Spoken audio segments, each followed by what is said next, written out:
Power and Perspective. I am April. This is Aaron. I like this new format. I know exactly where Aaron's It's at. always Like, it down. can only be down. There's no reversing down. This is Aaron, and we are here to reframe conversations with empathy and humor. And today we are here with Valerie um, to talk about playing, learning through playing. Aaron, Yeah. what are your thoughts? Well, and I do this, so I do the same thing basically every episode that we talk about education stuff because I have no formal perspective really as far as recent anything goes. But I always go back to like what the struggles that I had with school and having something else to focus on that was part of the education probably would have done me good. Being an ADD kid, if I had something to hyper focus on that I was also benefiting from, would have been great. So just even out the gate, just like thinking about it and seeing what Valerie does over on her blog, it's like that makes sense to me. But at the same time, like I said, I have no frame of reference other than that. On the educational side. Valerie, before I give my opinion, first of all, like, hello and thank you for joining us. Sometimes my social etiquette is a little off. Thank you for joining us. Tell us what you do and what your definition of play-based learning is. Well, so I have taught for pretty much my whole working career. So I started at, and I've worked in multiple settings. So I started in a Montessori school, and then I've worked in traditional like daycare setting and Reggio Emilia inspired schools, Head Start, public kindergarten. So lots of different things. And then I had my first child, Ruby, and so I was a stay-at-home mom, and I wanted to take my experience and my education and use it to cut for like a passion project, I guess, to kind of keep my mind busy. I redid my family's website, so I kind of was like, this is fun, let me just make another website. And so I started the blog Outside the Toy Box, and it's all about just creative play ideas for early childhood. So babies, toddlers, preschoolers, before they're hitting the traditional school sense. But I blog about play ideas, learning through play, and then just practical parenting solutions for that early childhood group.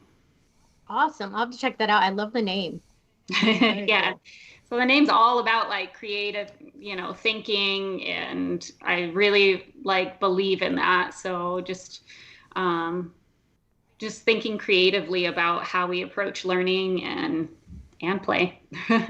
Yes. And as some of our audience knows, there's a before me and then there's an after me. So the old me, I would say, was not necessarily against play-based learning, but I taught kindergarten, and I would say that I'm a science teacher by trade. So like critical thinking was super important to me. So everything we did, we thought through. I'm not really a worksheet person or anything like that, or textbook, but definitely everything we did in my mind had an academic solid purpose behind it, right? We were thinking academically.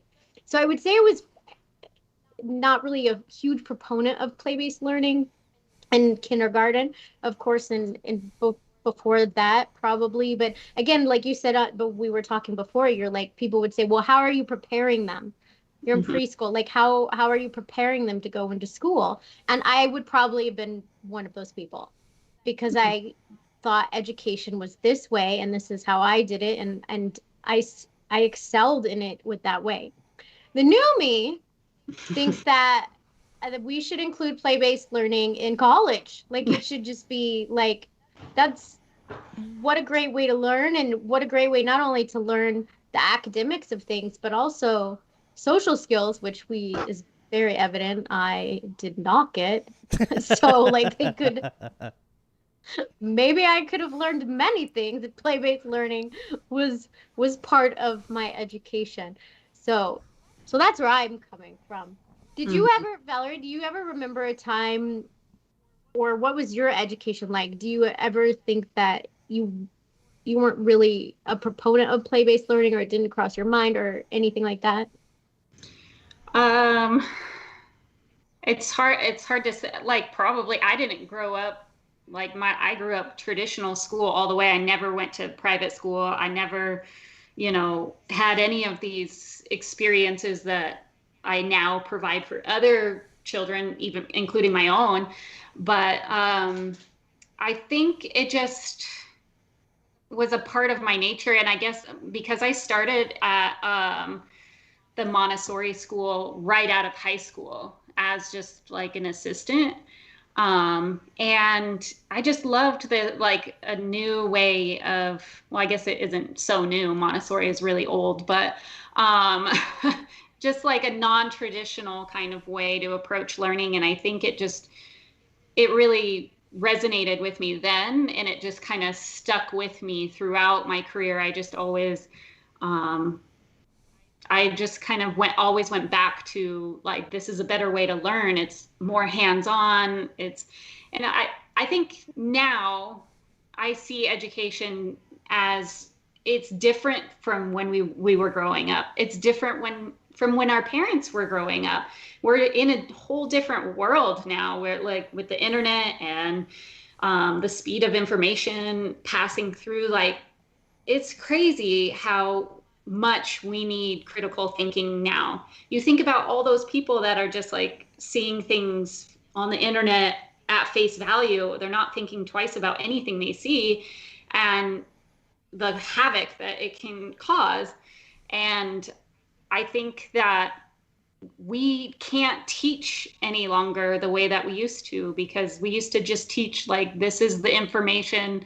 It's just like just getting all the knowledge and memorizing facts and knowledge that is already known. And that's just old news now. We have to think beyond just collecting facts. And um, we have to teach children how to learn and how to get the information that they need, because that's our world that we live in now. So I think that's kind of, it's crazy to think like a 2-year-old is learning all of these skills, but I believe it's creating that foundation for like thinking beyond. I mean, as crazy, I go back to my name a lot, outside the toy box, because you have to think outside the box. You have to think beyond just what's given to you. So Yeah. And there was a quote, I don't think I've said it on the podcast before, but there's a quote that some guy said that I probably should give him credit, but I think it was in one of Brene Brown's books. He's not super well known, so he'll survive. But he said that jobs of the past were based on labor, jobs mhm, of the present are based on knowledge, and mhm, jobs of the future will be based on heart. And mhm, I, like, this last year, I feel that statement now, and I think it is so important. I think there's so many awakenings and transformations happening, that play-based learning is not even just about the critical thinking. It's mhm. about allowing to be, Yeah. right? Like you're not just like, because in my classroom we did a lot of critical thinking, but they were very structured. You critically thought in the container that I made for you, Yeah. right? You were Mhm, not allowed to just be you, and like, how would you figure this out any way you wanted? You know what I mean? Like, so I mhm, think that play-based learning also has that attractiveness, which is why I think it should continue, not just in preschool, but mhm. throughout the schooling, is Yeah. who are I think you with this information? exactly. Like, and I think that you're right when you say it should go way beyond preschool, because I think, like you're saying, you gave like critical thinking, but within a box. And I think that is very much how we're taught to teach as traditional teachers. And there's like a high focus on standards and meeting those standards. And I worked in a project-based learning school, and it went into elementary, and I taught kindergarten there also.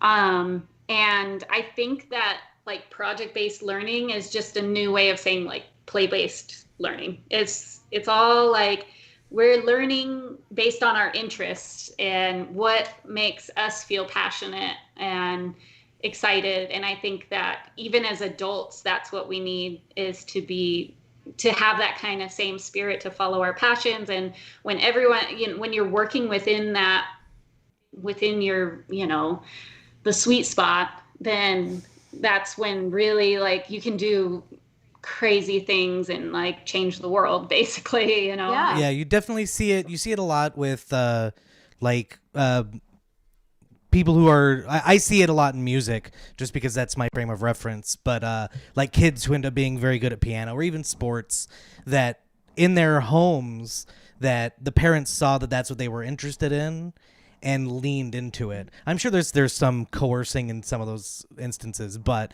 to lean into that creates those opportunities where you can continue to grow in something that you're passionate about, as opposed to saying, yeah, that's fine that you want to do that, but also this, and allowing that room. And it prepares, I think it prepares better for the world, because jobs are one thing.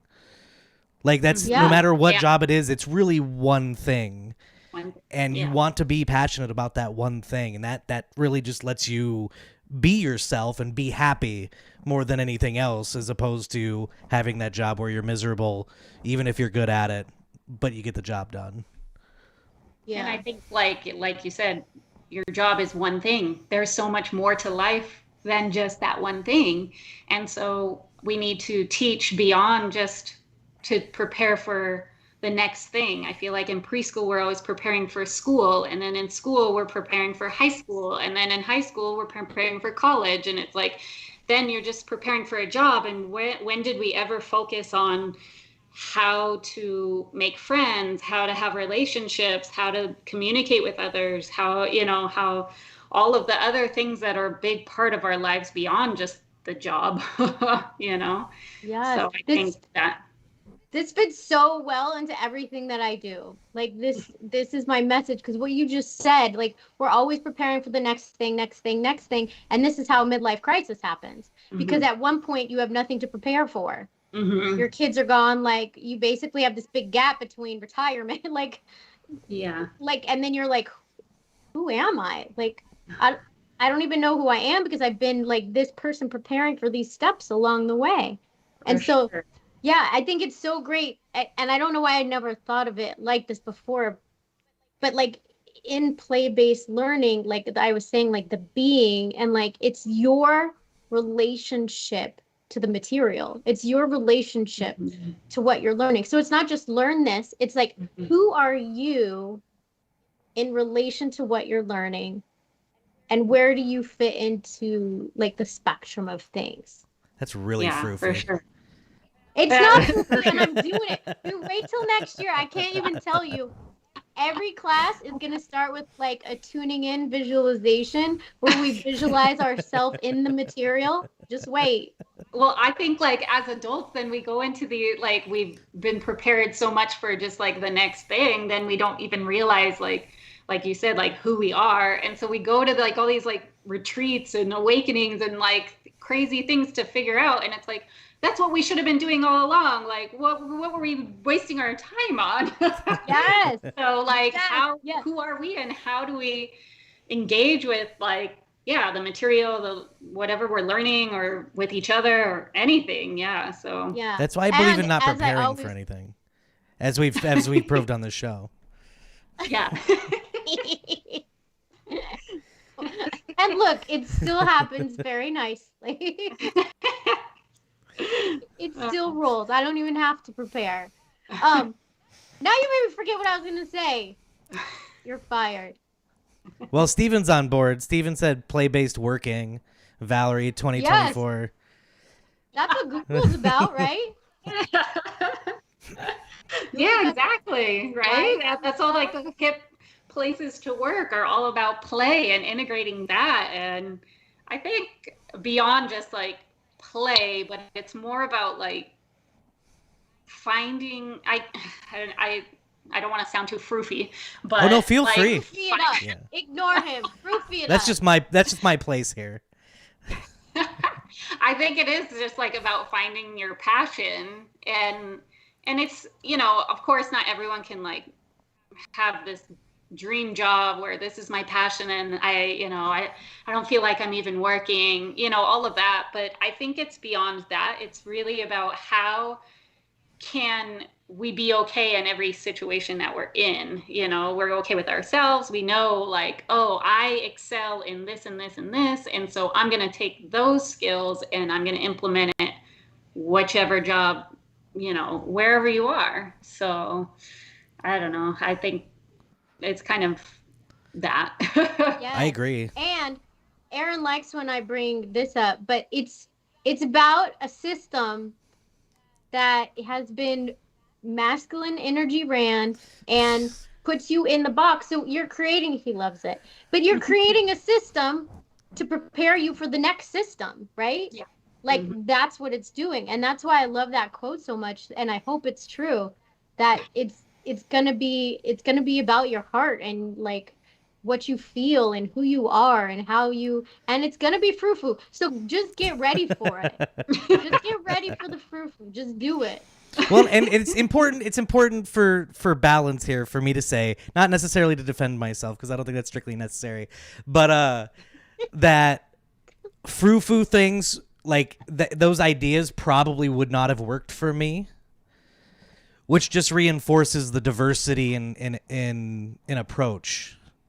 I think I agree with diversity of approach, but I think you don't understand what we're talking about here. I think you would have excelled highly, and like, yeah, I think you would have excelled. You can't help but excel because you're learning about you as you learn about the material. You know what I mean? Like, I don't see how you can fail. But I like systems. Well, and like, yeah, and I get, and that's the thing. Like, as a teacher, I don't like working within that way, and even as a parent, I don't think that play-based learning is like it's separate from any sort of system or routine. It's not like a free-for-all. It's not like there's no structure. It's not that, oh, the kids get to just do whatever they want. Or I think that it's innate in us to want to play, but with play-based learning, it's combined with an adult interaction or adult guidance, because there are going to be kids that just want to dig over and over again, and they will get stuck on that one thing. Are they learning anything through that? No. But it's when the adult is in that environment and is interacting and asking questions or creates, you know, setting up a provocation to provoke thought and to provoke the learning in a way that is in, you know, taking from their interest. So maybe they are digging in the dirt all the time. Well, what is it that they're trying to accomplish through that? Or how can you integrate that idea into other learning? So, okay, let's do tracing our letters. Let's write our name in the sand. Let's, you know, just do everything in the dirt. I don't know. But what if I poured a bunch of water here? Then what you gonna do, huh? Yeah, exactly.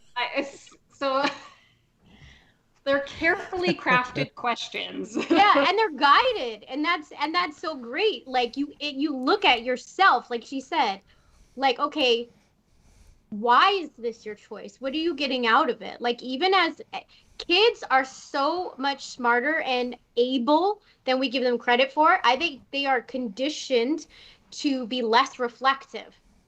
Like, you know what I mean? So my kindergartners were freaking amazing when it came to like critical thinking and self-reflection and even vocabulary retention, because I didn't speak down to them, like, because they haven't been unconditioned from like doing that and from having those skills. So, and Aaron, you said you like systems, but the system didn't work for you. That wasn't. No, that's, yeah, no. Worked. You know what I mean? I mean, it sort of did, because I got out of it what they wanted me to get out of it. I just didn't. Not, yeah, I didn't. exactly. I didn't meet. Yeah, that's a complicated series of escalations. And that's another thing. What do we want kids to? That's what we need. I think that's what we need to change. And that's where it would be nice to start, but it's not going to start there. Like we say all the time, to be able to say we want to start with the change of what do we want kids to get out of this? What do we want them to get out of education would mean a political change. And that's never going to happen, which is why it has to be us. It has to be the teachers that infuse it. And parents and people in general, just everybody.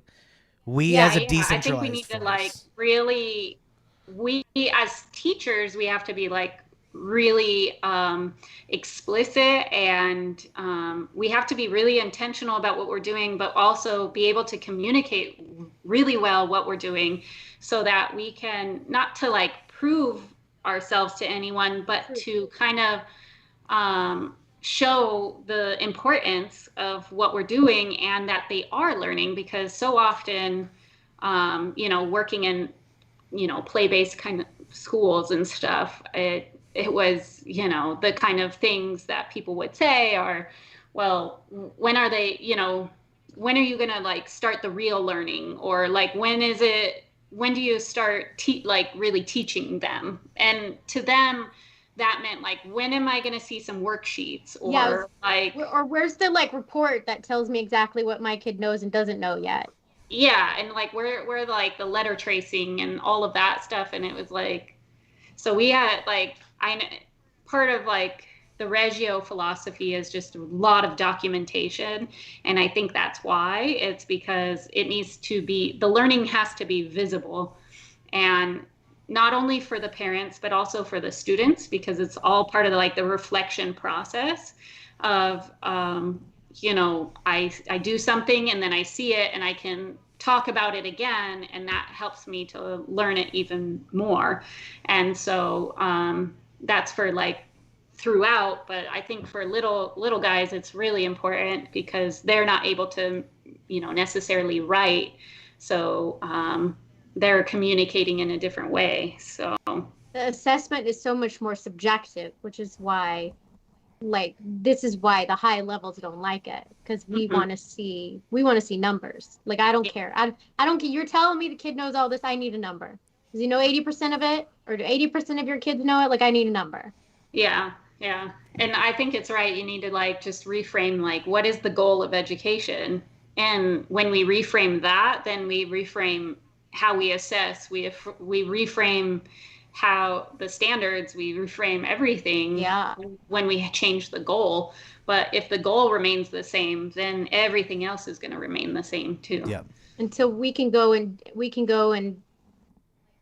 work within the system. Like, I'll follow your rules, but also we're going to meditate on the solar system and pretend we're a part of it before we learn about it.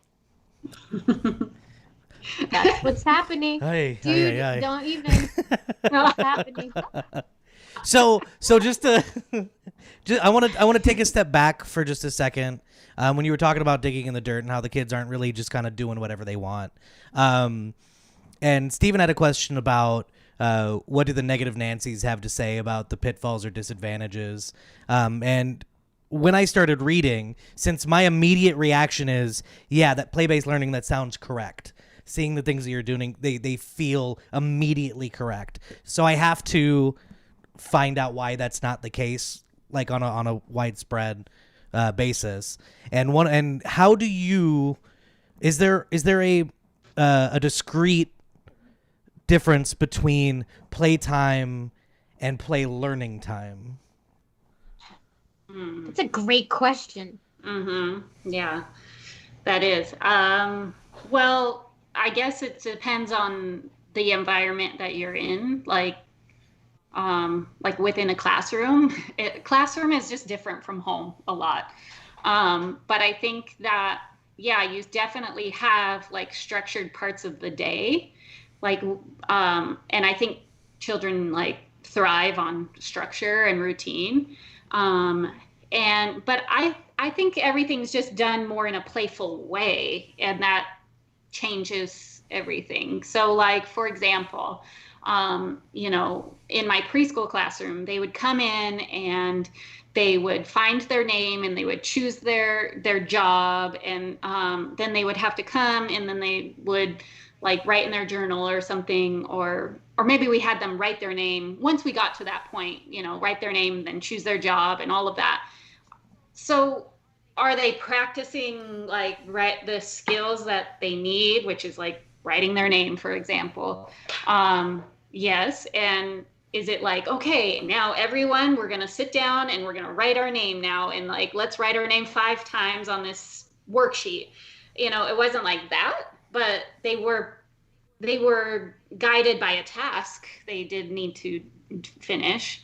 So, and I guess it wasn't like completely unstructured. So there is a balance in the preschool classroom or in kindergarten classroom where it's kind of structured and then unstructured play. And I think that there is a lot of learning within unstructured play as well. And that goes back to just the teacher interaction or parent interaction, you know, just the way that you're asking the questions, or, you know, just, you know, how, okay, well, oh, you built that tower really tall. Like, what would happen if you added one more? Or how many tall did you make it? Or, you know, different things like that, where they're not guided by a teacher. They're not saying, okay, now everyone's building with blocks right now. It's unstructured. They get to choose everything, anything they want, they are choosing. But it's still guided in a way that there's teacher interaction to make it more meaningful. So I don't know if that answered the question, but So yes, but like at home, like when you use the example of the kid digging, like your child just wants to dig, right? And you have moments where you can do the you know, tracing out letters in the sand or whatever, that you're trying to incorporate that. Is there discrete time, like separate time for just playing? Or does all playing, like in their life at all? yeah, like home in your life, in your home life with your kids and stuff, like does play take on a structure every time that there is play? No, Does that make sense? Does my question definitely make sense? not. Okay. Most of our day is unstructured play, and I think we do maybe one activity a day, if that. But my daughter is like not even 2, so I think that will probably increase as she gets older. There might be a little more structured activities, but the thing is, like, it doesn't feel like oh, this is work time. It's like I set up a fun activity for her, and based on her interest, based on her developmental level, based on things that like I know are in a, like, she might be in a sensitive period for in development and stuff. And I take that, all of that information and observations, and then I create the activity for her. So when I say, do you want to go do an activity?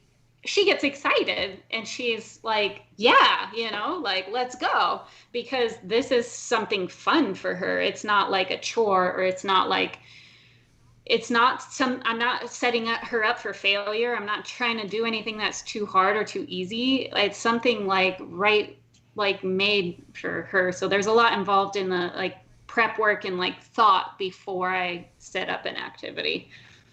I think that's an important part, is like the not set up for failure, but like there is no failure. Like, Yeah. it's not like you got an A or you got an F. Like you're digging, and even if we write letters and you don't write like you don't, there's no bad, there's no you didn't get it right. And I think that's a huge important component of play-based learning. And to realize that when I only taught kindergarten 1 year people, so I'm not an expert, but what I did realize is they picked up, as kids do, they picked up on whatever I was putting out. So if I was guiding them through an activity, I would start to hear some of that same language on the playground, right? So I think even at home, the more you're integrating these questions and guides, of course you don't want to do it all the time. You would die of exhaustion, first of all. The kid would be like, can you just shut up for 2 seconds? But But you'll start notice they're probably even internally asking themselves those questions now because you've kind of implanted it, you know? Yeah, no, I think that's totally true. And sometimes one of my favorite teaching techniques is just modeling, because you just play right alongside them, and maybe you're doing like the letter writing or whatever. And then if they spark interest, then they're like, oh yeah, well, I know this letter, and they always want to show off, So then they're writing too. And then it's like it sparks, or sometimes they don't even know what else they can do. So it's like, oh, and you're just narrating. Like I feel like a narrator of my own life sometimes. You're just constantly like talking out loud of what you're doing, what they're doing, and I guess it's not constantly, because I think there is a lot of value in not talking and not interacting, not interrupting at all. I think it depends on the activity. Sometimes you just want to observe, and you just want to just let them be, Yeah. And I think that there's a lot of value in that, to practice sustained attention and to practice independent play. If you're constantly interrupting them and asking them questions when you set up an activity for them, guess what? You're interrupting their train of thought. And you're not teaching them to hold their attention on one thing. You're teaching them to break and then have to answer this question. Now they've lost their train of thought and they have no idea what they're doing, and they're bouncing off the walls. And that's one of my pet peeves, is just like quizzing kids. Like, oh, what color is this? And what number is this? And where do you put that? And it drives me crazy. It's just like, why do you care? And like, why does it matter? What purpose is the question serving? Yeah, exactly. Yeah. So it's just like really intentional, and like, it's very purposeful. It's not haphazard and just totally free for all, which I think a lot of people think it is. Yeah, definitely. I definitely think there's a balance of as with everything in life. There's like a balance. I find that, like you were talking about project-based learning before, and I think this is a lot of time where balance comes in, because I've done project-based learning units in schools, and it's like, it looks good, like it's project-based, right? And it's learning, but it's so contrived. And I think that's the danger of making anything a system, right? Yeah. Because a school system is like, okay, yes, we've seen these teachers do play-based learning, and it's producing amazing results. So now we're going to put it into our system, and we're going to write a textbook about it, and we're going to tell you what to say. And and all of a sudden it's whitewashed. It's contrived. And I think that there's a lot of money in curriculum development. And so I think that drives a lot of like that kind of situation. That's why like public school, man, is just a mess. So I think that a lot of that is money is powering a lot of the decisions that get made. So they can put that name on it, but it isn't that unless you're really like trained in it and you understand. Right. And it's not something that you can stick a script on. Yeah. And they do that because they don't trust. Yeah, plan it. They do that because they don't trust teachers. Yeah. So you obviously suck, teacher. So we're going to give you a step-by-step process. And it's good to have a guide. Like if I was a teacher and they were like, you have no curriculum, you just teach, I'd be like, like, I don't have time for all that. Like, how am I going to make a curriculum? So that's why there's an important balance on giving teachers autonomy, but also like providing a guide. Here's the base, here's the guide, but I trust you as a freaking professional. Yeah. And we are that's just evident. I'm going off on a tangent here, but that's just evident in the pay. Like we think you are a monkey who reads a textbook. Like that's what I'm paid. I am paid like a monkey who reads a textbook. If I was paid like a professional, you know what I mean, who knows what they're doing, you're not going to your doctor because they can Google your symptoms, right? Like they're not going to go up and look in their big fat book. Okay, you have these symptoms. What? right? Because you trust them. It's definitely a problem that surpasses education and is pervasive throughout every industry I've worked in. Mm-hmm. And then I feel like it's even worse for early childhood. Like even I just wanted to work in kindergarten and public school because I was actually getting paid better.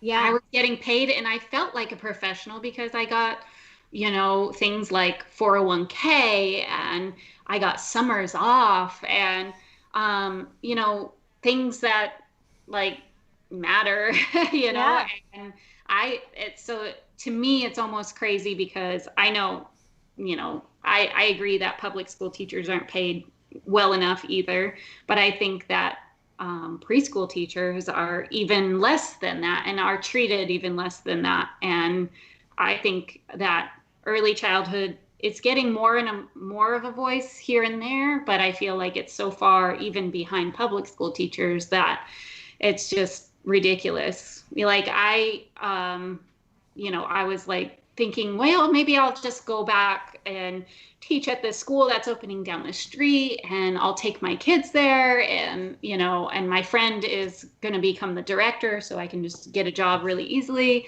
And she's like, well, yeah, the lead teachers get paid like $15 an hour. So I don't know if that'll work for you. And I'm like, yeah, and that's legit.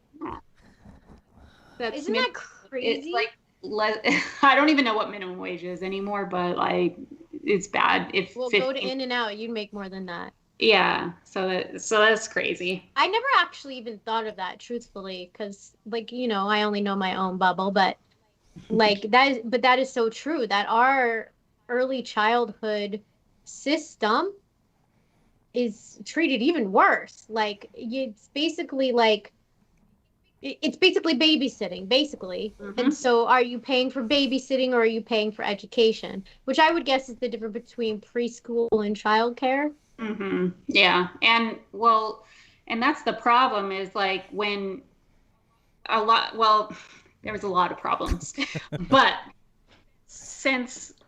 you don't really want like government controlling everything, but when they don't have any money in that, like there's no money from the government for early childhood, then everything is private and those private companies can't pay what they need to. And when they can't pay like that, then they're not going to get quality people. And so you can't even have quality education for early childhood because these teachers are getting paid less than In-N-Out.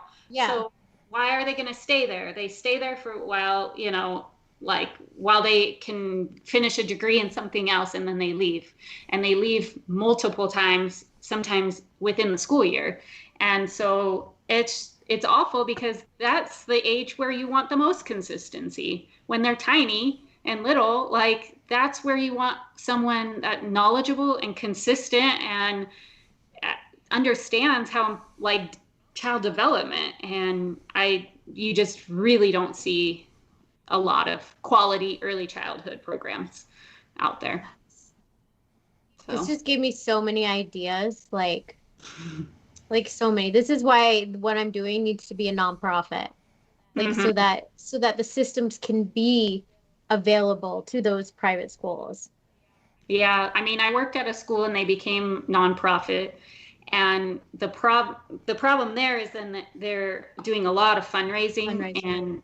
And even just the fundraising amount and tuition, like the parents also have to pay tuition. It's so costly to run a program like that. And especially if it's a quality program, because that means their teachers well. And the school that I worked at did pay their teachers well. And but the parents are frustrated because of the fundraising. It's like, why are we paying this high tuition and having to fundraise? So that's hard. And and then unfortunately this year they had to close down. So I was bummed about that because I was hoping my kids could go there. That's sad. Yeah, it's really sad. Stephen asked, have you ever seen a child reject play-based learning? I guess what would it look like to reject? Well, That's mean, such a teacher question. I love so it. I was thinking about it. I was thinking about his question.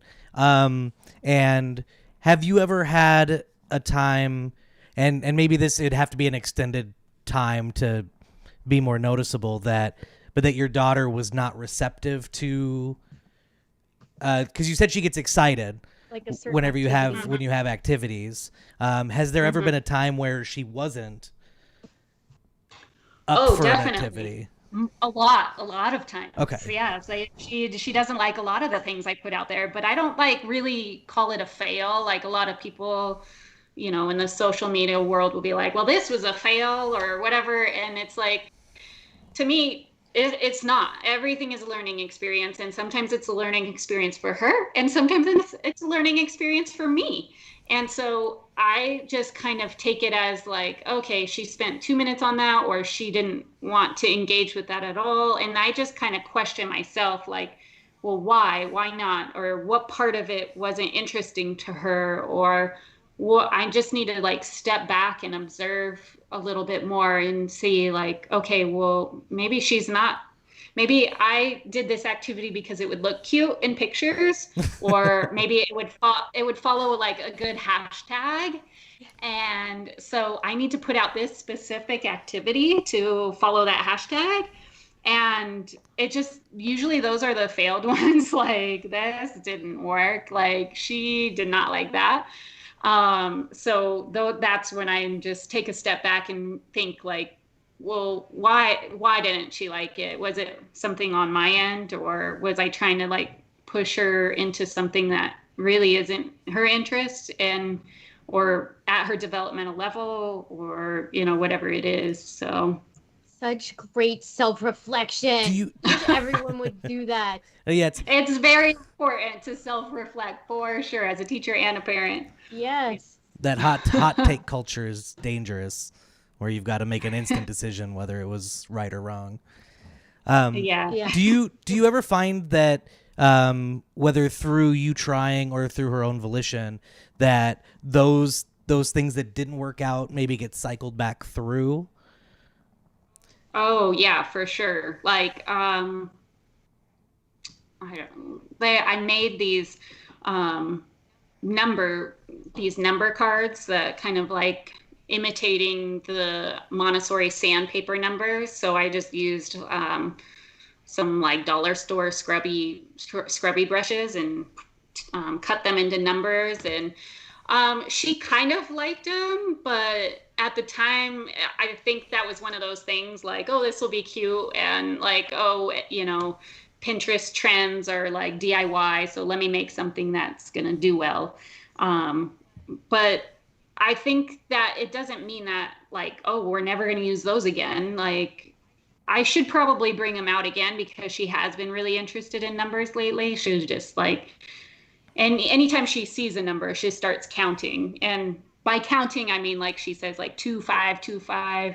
Every once in a while, she will shock me and count like 1 2 3 4 5, like with At one to least they're one numbers. correspondence. And I'm pretty impressed by that. Yeah. So that's why I'm like, okay, maybe I should bring those numbers back out again, because I want to see what she can do now. And sometimes materials will last, years, especially if they're open-ended. So that's why I try and get like a lot of open-ended toys that can be used for lots of different developmental levels, a lot of different ways, and different activities and stuff, because it's not just like a puzzle is a closed-ended toy. It has value, but it can only really be used one way mostly. Sometimes I'll use them for other ways, but like an open-ended toy like blocks, for example, can be used in a lot of different ways. So I kind of try and rotate through those kind of things.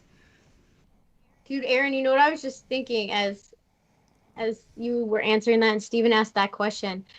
One of my master's degrees was in science education, and it was at the time of like hands-on learning, blah blah blah, like all that stuff. And don't forget, I'm a traditional schoolist. Like, let me read a textbook, answer questions, take a test, boom, done.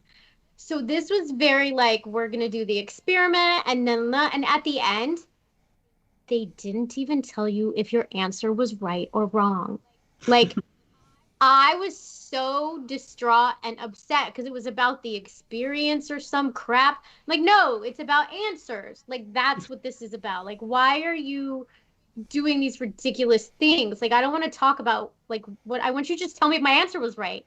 Like, so I could definitely see, like, if we continued this, that some students would be a little upset, like I was, that there's no freaking answer. Like, want to know the answer. There's definitely kids like that. Yeah. Yeah. A lot of those kids were the kids of parents that quizzed a lot, though, or wanted them to know like their ABCs and numbers like really early. And I don't know why it's like such a race. Like, let's see who can be the fastest to learn their ABC. It's just like you're not going to be in high school and not know your ABCs, okay? Yeah, just chill. We do live in Vegas. You might want to be careful with statements like that. Yeah. Also, so that's Common Core. Does Common Core extend to early childhood? They have preschool standards, not toddler. Infant toddler has like a guide that I think it's per state for infant toddler. Okay. I think actually all the way through preschool, it's more of state by state. So Nevada has like, I don't know if they're even considered standards in for infants and toddlers. It's more like developmental milestones or something. Okay. So anybody who watched the show knows that I am not against Common Core, as many people are. But I remember the kids that fought against Common Core the most were the really smart kids. Because Common Core, especially in math, if I think about math is about explaining your thinking, not only knowing the answer, but how did you get there? And it's about really knowing numbers, like number sense, which once I started taking Common Core training, realized I did not have number sense. And if I had learned that way, I would be a genius right now. But those smart kids are like, I have the answer. The answer's right. I'm like, okay, but it's not right because you didn't explain how you got there. Like, I just knew it. Like, so I could see like really smart kids kind of rebelling against this as well. Like I shouldn't have to explain it because I just know it and I'm smart and I'm right. So the end. Yeah, I see that too. And I'm a fan of Common Core for that reason. I think that, and that's why I think a lot of people don't like it, because they're like, we were not taught like this. This does not make any sense. It's like, yeah, because you have no number sense or, and that's what they teach you in early childhood. So, that's why it's important to have like a basic foundation of like teaching children how to learn, not what to learn. Yes. So it's how to think. How to think about what they're learning. Yeah, it's not just like, here's the answer, memorize it. And those smart kids are the ones that their parents were like drilling them, like, okay, now trace your name again, and okay, and here's this number. You're basically just memorizing and regurgitating. Yeah, and they have really no like depth of knowledge. They just have like really surface level knowledge. So I don't understand. I'm trying to understand Stephen's comment. The last one. The smart kids understand teaching to the lowest common denominator. Yes. It's factory work. But math. Also they become in Common Core, they become the lowest common denominator. I'm like, you think you're smart, getting the right answers is not what this is about. Like, just like my master's class. Ugh. It's not what it's getting the right answer is not what it's about. It's about how did you think about the numbers as you got there. And that's super frustrating to smart kids.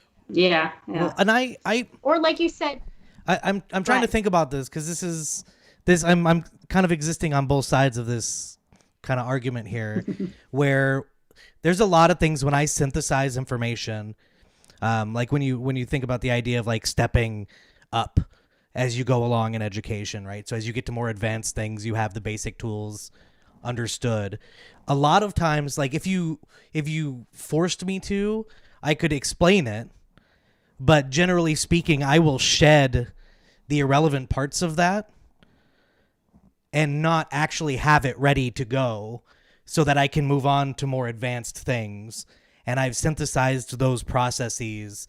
But to your argument is that I do it, the way that I develop those skills is through, like they do through Common Core, through having that number sense and understanding why it is that works for me and doesn't necessarily work for everybody else. So I don't know, like I'm split. I'm upset. I think you by this whole thing. You were able to gain that number sense on your own then. Yeah, I did. You know what I mean? Whereas because I played with numbers. Yeah, exactly. I took it. I was not dumb. I mean, I took trig pre-calc. I took calc 3 times in college, but that's not the point. But it was not dumb, and I did math, and I understood math as far as I had it, but I memorized a lot of things, right? I memorized these equations. I had no clue what I was doing, but I could memorize enough and remember enough of the rules. That's what I remembered. I remembered the rules to get through. And then that's why once I got to calculus, I'm like, holy shit, I know nothing. Well, I remember when I was teaching Montessori, and this is elementary, so that they do it by age, so 6 to 9, so like first through third, I guess. I had a really small class, just a couple, so there was just a bunch of first graders. I think we were teaching, well, it must have been older, but we were teaching multiplication, the Montessori way, with hands-on materials. And I remember thinking, wow, like it was the first time like carry the zero made sense. Made sense? Yes. Like why? I was always just taught you just put a 0 here and then you put these numbers down here, and like I didn't know why did they do that. But when I was able to use like the hands-on materials, I was like, whoa, I get it now. It makes sense. And like you're moving a place value, and it just, I wish that I would have learned that as a child, but it was so cool to understand it finally as an adult and as a teacher teaching it that way. So I think that's the thing that's different, is that you just understand the why on things. So maybe you can like synthesize the information quicker once you have that, but hopefully you would have good teachers to understand like exactly where you were and maybe be teaching you that. But that's the problem with like public school, is you kind of have to go through all of these hoops and steps, and you can't really like be working within your developmental level. You have to be working within your like grade level. Yeah. So it's hard to teach that way and to learn that way too, because you're like, well, this is frustrating, I'm beyond that, but it's like, well, this is what we have to do, so yeah. And smart kids, and Aaron, probably like you were able to teach yourself that, like you knew enough number sense inherently, right, to learn that number sense and understand why that was happening on your own. But I still think there's value in being able to communicate that, right? Especially with those higher level kids who probably lack team building and social skills. They're usually the same kids that want to do all the work on their own because everybody else is dumb, and like not that was you, but you know what I mean. Like no, I was trying to teach kids how to think. Yeah, half the math classes I failed in high school, I spent most of my time helping other people. Teaching other people. Yeah. Yeah, I could see that. Yeah. But I think there was, and this is another weird thing that I'm trying to process as we talk through all this, is that I think that I did well with, like, they give you the problem, right? Like, this is the problem we have to solve. And as they're going through the proper way to solve it, that as that was going on, I was thinking about the problem and not memorizing. Yeah. And see, I was just waiting for them. So they teach you the long way, right? But the shortcut is coming. So I just stumbled through this is why we're doing this, or this is the long way. And they're like, okay, here's the equation. I'm like, okay, thank you. Now I'm good. So let's just continue on. I can't and you were actually trying to learn. Yeah, I can't ever memorize like that for the sake of memorization. Yep. That's how I got through math. That's it. So Steven's asking. Go ahead. No, I was just about to address Steven's stuff. Yeah. Good. Oh, I want to go back up to Steven's questions about television programs like PBS or Disney Junior, things like that. What do you think about TV involved in this play-based learning scenario? I think TV is kind of like that's a hot button topic for sure. But I mean, I think it's personal. I think that it's up to you as a parent for that. But our choice was just to kind of really limit screen time until she was 1. She watch anything, and mostly because she probably wouldn't have paid much attention to it anyway. Her attention span wasn't that long before she was 1. I think that they recommend no screens up until 2, and that just didn't work out for us. We definitely watch a lot more TV now, but I mean, the second baby came around when she was 17 months old, so it was very busy here and still is. And so we're just trying to manage that. Yeah. And at home was a little difficult. So there was definitely a lot more screen time. We still limit it. I think that there is value, though. Now that she does watch a lot of TV, I think that there is a lot of value. And I think there's good programming out there. I think you just have to seek it out. And you control what they watch to an extent, of course, when they're little. And so I try and put out things that are a little bit educational or just at least good. The only thing, though, is I don't even know how it got started, but she started watching Mickey Mouse Clubhouse, and I just really don't like that show. I'm personally offended. Oh, that show. It is not good, and she loves it. We had the best Mickey Mouse Clubhouse birthday party for my daughter. Is she there? Oh, I mean, yeah, she just came in because she's saying goodnight. Say goodnight. Can I have a hug? Can say goodnight? She is. Hi. I agree. She's like, why are you talking down on my Mickey Mouse Clubhouse? I heard that. She's like, what? I love you, Mommy. I love you. Yeah. We're gonna have the highest rated show this time. I mean, I think that the graphics are not good. I guess I don't really like when they stop and ask, and I get why they do that for like participation and stuff, but they're like, okay, now say it with me, and then I much prefer Sesame Street. Sesame Street I think is great. Leapfrog Letter Factory, 100% best letter learning video ever in existence. I've heard that from a lot of people. We did watch it and she wasn't interested, but we'll try again later. She will be. It is totally worth it. Every kindergartner that I had that struggled with letters and told them to watch that, like, first of all, my kindergartners loved it and they sang it all the time, and then I sang it all the time. But then and Steven, see, this is why Steven and I are friends. He said his daughter's favorite saying right now is "Oh Toodles."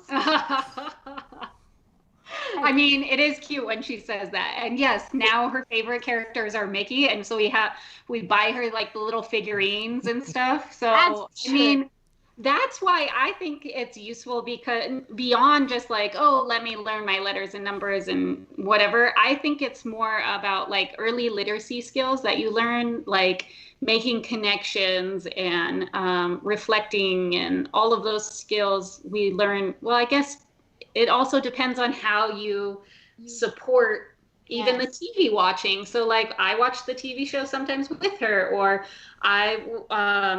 we give her the toys that will go with the show. And so she'll talk about, and then she knows all the characters' names, and she's really into like pretend play right now. So, Mickey has to take a bath, or Mickey has to, get ready, or, so she's imitating a lot of what she sees.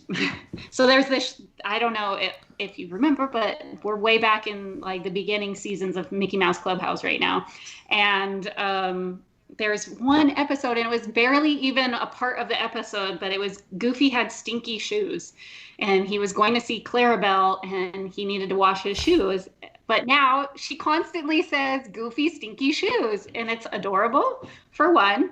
And I think it's just a really great way to show that like she's making connections. She's really not just passively sitting there letting like it just like whatever. She's not like zoning out. She's actually paying attention, and she's able to recall that information later, which is a literacy skill. Yeah. So I think that there is some value to, I think it gives them so much more ideas for play as well. Like they see things and they're like, oh, I'm going to do that, or oh, this or that. So that's so true. And this goes back, Erin, to what we always talk about is this is why poverty is basically perpetuated, and it's hard to get out of the cycle of that you're in. So higher socioeconomic status value education more. And so in the home, they're going to support TV watching or support the video games that Stephen asked about, Math Blaster and stuff like that. But they're going to be there to, like you said, support those things. And that is also important as they grow. Like my daughter is not allowed to watch a rated R movie unless I'm there. So that, and some people wouldn't even say let their kids watch rated R. My kids are 15 and 17, but I want her to experience life with me there, right? Yeah. So that we can talk through anything that comes up. But a parent in, typically, not always, but a parent in a lower socioeconomic status household, one will not have the time, probably, and it doesn't value that educational support, and it wasn't modeled for them either, right? And so this perpetuates. That's why whenever I say the teachers need to do this, and you're like, well, parents need to too. I guess as a teacher, I just know that I can't control parents. Yeah. Like there's nothing that we can do. I mean, we can support as much as we can, but we can't force anything. Yeah, and I guess that's kind of like, well, when I worked at Head Start, a big part of the program is parent involvement and parent education, and that is for that reason, because they don't know, they weren't taught that way, they didn't grow up that way, it's not even their realm of thinking. And it wasn't always that they didn't have time. It's just that they had no idea how. It was like, what, like, how am I supposed to support them? And a lot of those parents were very well-meaning, and they wanted the best for their kid, and they just needed the tools and resources. And I guess that's kind of part of, the goal with the blog also is to kind of spread that awareness and to give those resources. And, probably my audience isn't like the same audience as Head Start, but I still think even when you're super wealthy and it doesn't really matter. Like they still don't know. Parents, they don't know how to do this either, and they're trying, but they have no idea. They're just imitating how they learned before because that's all they know. And so I think that it's about spreading that knowledge to all parents, because they're really the first ones, and they're going to be there a lot longer than one teacher in one school year. And you can have good teachers and bad teachers, and it's really about you can't you say you can't control the parents, but you really can't control the teachers either. And you can't control anyone else, and it's all about teaching your children how, like, giving them the support to deal with any sort of situation that comes their way. And that's kind of what I would teach parents when, they would come to me and say, like, this kid is bullying my kid, and, this and that. And it's like, well, there's, I can only do so much as the teacher. I cannot stop every situation. I cannot be there in I can't even stop things that are right in front of me sometimes.